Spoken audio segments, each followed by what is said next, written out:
Capítulo 6. Cervatillo, Jabatico y Ocesno, parte 2. Al contemplar las vísceras alineadas frente a él, el superior Guan hizo una mueca de absoluta amargura, como si acabara de morder un insecto.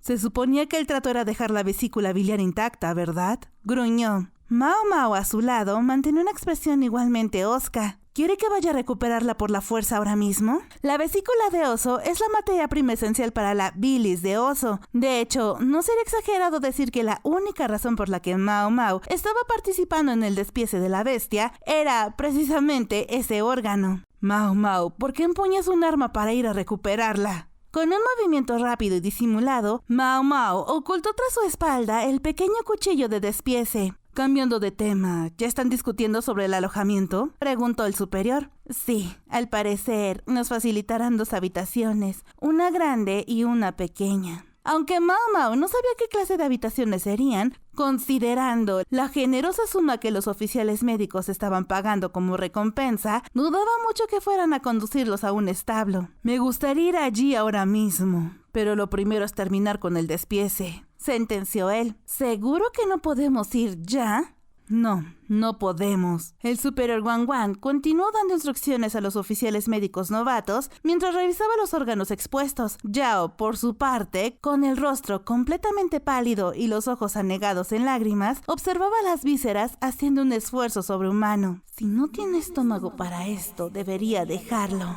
Sin embargo, el hecho de no rendirse es, al mismo tiempo, el mayor defecto de Yao y su mayor virtud. Quizás las palabras que le dijo Changsha en el pasado la marcaron profundamente, ya que ahora ha vuelto a vivir en la casa familiar. Y hablando de Changsha... Disculpen, ¿esto se podrá comer más tarde?, preguntó sin dejar de observar las vísceras del oso. Si los órganos no están frescos, el hedor será demasiado fuerte para comerlos, respondió Mao. Al oír esto, las cejas de Changsha se curvaron hacia abajo en un gesto de absoluta decepción. ¿Ni siquiera si le añadimos jengibre o algo fuerte? No sabemos qué ha comido este oso salvaje, sentenció Mao con total franqueza. Había oído historias de osos despiezados en cuyo interior se encontraron restos de cabello humano. Eso sí sería bastante desagradable. Changsha tenía unos nervios de acero. Con razón la llamaron a ella también. Hubo muchos problemas antes de que a Mao se le permitiera participar en la disección junto a otros oficiales médicos. El mayor obstáculo había sido la falta de precedentes. Irónicamente, gracias a que ese precedente ya se había establecido con Mao, Changsha pudo unirse al grupo sin mayores contratiempos. Una vez terminada la inspección de las vísceras, procedieron a procesar los órganos utilizables. Aunque la bilis de oso es el medicamento más famoso, otras partes del animal también tienen sus usos. ¿No podríamos quedarnos con la grasa del oso?, preguntó un oficial médico que manipulaba el cuchillo con relativa destreza. No era su primera vez, ya había participado en varias ocasiones. El trato no incluía quedarnos con la grasa. ¿Por qué la quieres? Bueno, he oído que si se aplica en el cuero cabelludo, ayuda a que vuelva a crecer el pelo. ¿En serio? El interés del superior Guan se despertó de inmediato. Al parecer, los hombres son criaturas que empiezan a preocuparse por su cabello en cuanto superan cierta edad. Mao vertió agua sobre la roca donde habían manipulado las vísceras, frotando la piedra para limpiar la sangre incrustada. El frío era intenso y sentía las puntas de los dedos entumecidas.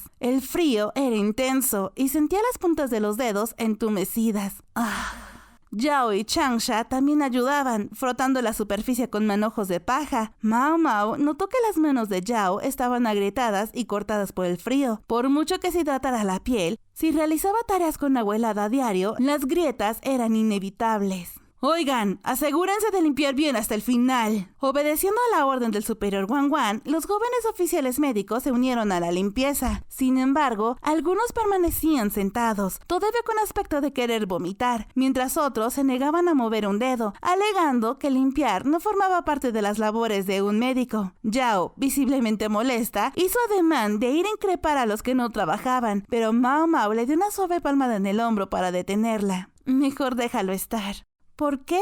Los ojos del superior Guan no están de adorno, te lo aseguro. Yao dirigió la mirada hacia el superior. Como era de esperar de alguien que ha venido en calidad de instructor, Wang Wan lo observaba todo hasta el más mínimo detalle. No solo evaluaba sus aptitudes como médicos, sino también su actitud. Negarse a realizar una tarea asignada estaba totalmente fuera de lugar. ¿Acaso no se daban cuenta de que esto afectaría sus futuras promociones? Y entonces, ¿cómo estaba siendo juzgada Yao? Se podría decir que carece de talento natural para la disección. Se le reconozca el temple y las agallas de seguir intentándolo a pesar de todo. La aptitud es importante, claro, pero la actitud con la que se enfrenta el trabajo lo es aún más. De lo contrario, el lugar se llenaría de buenos para nada, inútiles como Tianyu. Cuando terminan de limpiar, nos dirigiremos al pueblo, anunció el superior. Mao Mao se frotó las manos entumecidas por el frío, exhalando un suspiro que se transformó en una nube de vapor blanco. Pueden usar esta casa.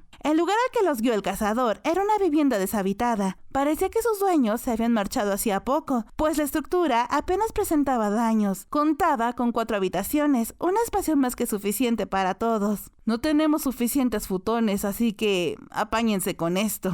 Lo que les entregó fueron pieles de bestias. Picaban al tacto, pero era mejor que nada. Mao Mao le dio un codazo al superior Wang Wan mientras fulminaba al cazador con la mirada. El superior entendió en indirecta con un gesto de «Ya va, ya va». Se acercó al hombre. Agradecemos el alojamiento, pero necesito hablar sobre las vísceras del oso que se llevaron. Eso no estaba en el contrato. Ese fue mi primo, no fui yo. ¿Eh? El superior Wang Wan puso cara de incredulidad. Mao Mao también se quedó perpleja. ¿Acaso no era este el mismo cazador que se había llevado la carne de oso hace un momento? En este pueblo todos somos parientes. Mi primo y yo nos parecemos mucho. Suelen confundirnos. Mis disculpas, es que son idénticos. El superior Wang Wan se disculpó honestamente. Resultó que no era el cazador de antes, sino otro aldeano distinto. Pero si son como 2 gotas de agua. Dejando de lado a Mao Mao, que nunca fue buena recordando rostros, el hecho de que incluso el superior Wang Wan se hubiera confundido decía mucho del parecido. Ahora que lo pienso, la persona a la que le solicitamos el alojamiento también se parecía a ellos. Al no ser un pueblo muy abierto a los forasteros, la consanguinidad debía ser alta. Quizá por eso todos tenían rostros tan similares. Si les vale con comida ya preparada, hay algo, dijo el aldeano. Tráenos para todos los presentes y te agradecería que sirvieras raciones generosas, respondió el superior Wang Wan entregándole una bolsa con monedas. Entendido. Otra cosa, no salgan mucho de noche. Si alguna bestia los ataca, nadie vendrá a ayudarlos. Tras esa advertencia, el aldeano salió de la casa. Empieza a hacer frío, ¿verdad? ¿Encendemos el fuego de una vez? Mao Mao observó la leña apilada en el recibidor de tierra. ¿Tendrían intención de volver sus antiguos dueños? Todavía quedaba varios muebles en el interior. Como Changsha ya estaba sacando el material para prender la llama, Mao Mao se encargó de preparar la paja. Voy a traer agua. Yo, al parecer, feliz de haber encontrado una tarea que podía realizar por sí misma, tomó un cubo y salió. El superior Wang Wan la siguió sigilosamente. ¡Qué hombre tan atento!, pensó Mao Mao. Mientras tanto, otros apilaban leña en el fogón, buscaban objetos que sirvieran de asiento o simplemente holgazaneaban sin hacer nada. Poco después, trajeron la comida. Consistía en una sopa de carne de oso con verduras y gachas de mijo. El sabor, rústico y fuerte, dividió las opiniones de los comensales según sus gustos. «Le falta algo de sabor», comentó uno. «A mí me parece que está bien así. Aunque tengo sal aquí, ¿quieren usarla?», ofreció Mao Mao. «Sí, por favor, oye, ¿tienes de todo en esos bolsillos o qué? Dame un poco a mí también. Y a mí. Yo tengo suficiente solo con las gachas. Definitivamente la carne de caza apesta un poco. Deberíamos haber traído jengibre». Entre charla y charla, la cena llegó a su fin. Mao Mao y las otras dos decidieron quedarse en la habitación más pequeña. Aunque el cuarto era estrecho, había una cama grande en la que cabrían 2 personas acostadas. En el suelo había una piel de animal dispuesta para una sola persona. «Yo dormiré en el suelo», se ofreció Mao Mao. «No, lo haré yo», intervino Changsha de inmediato.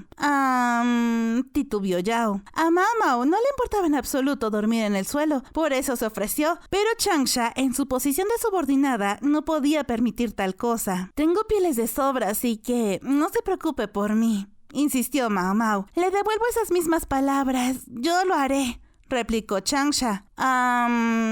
Intentó intervenir Yao. Mao Mao y Changsha continuaron su discusión asumiendo que Yao, habiendo sido criada como una señorita de buena familia, quedaba descartada para dormir en el duro suelo. ¡Yo dormiré en el suelo!, exclamó Yao. Por favor, señorita Yao, no se preocupe por eso. Sí, exacto. Déjanoslo a nosotras. Pero tiene la intención de que 2 personas duerman en la cama, ¿verdad? Me pregunto, ¿qué pasaría si Enen se enterara? Mao Mao y Changsha se miraron a los ojos en absoluto silencio.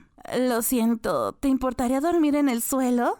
Sentimos mucho pedirle esto, pero... Esa fue la conclusión a la que llegaron tras sopesar que era mejor si compartir el lecho con la señorita o hacerla dormir en el suelo. Ambas opciones probablemente provocarían la ira de Enen, pero compartir la cama con ella implicaba considerar incluso un peligro de muerte inminente. ¡Sí! ¡Yo dormiré en el suelo! Yao parece extrañamente orgullosa de su logro.